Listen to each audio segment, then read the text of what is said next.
কি একটা পাগল সরকার পাইছি আমরা, মানে এই দেশ জন্মানটাই মনে হয় ঠিক হয় নাই, ভুল হয়েছে।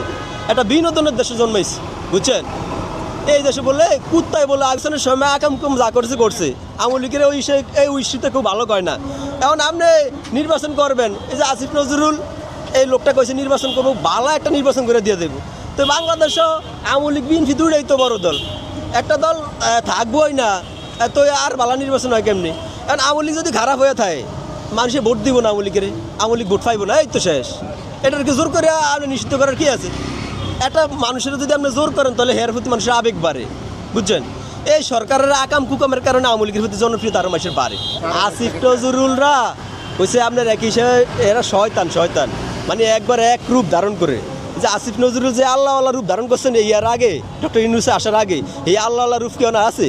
ওই যে ইলিয়াস, সাংবাদিক ইলিয়াস বলছে যে 1000 কোটি টাকা বাইরে হাসার করছে, তো ইলিয়াস তো হ্যাঁ গেল কি? তো এবার বুঝুন না কেমন ভদ্র এরা। তার আপনার ডক্টর ইউনূস যাওয়ার পরে আসিফ নজরুলরা বাংলাদেশে যদি 1 সেকেন্ডও থাকে ওই সময় আপনি আমরা ধরেন, আমি তো ঢাকা রিক্সা চালাই 3 বছর পর্যন্ত, আমরা ধরেন 1টা সেকেন্ডও থাকবো না, তদন্ত হইব না। তো বাংলাদেশেও যারা ক্ষমতা থাকে হেয়ারাই সব তদন্ত হইব না। সচিবালয়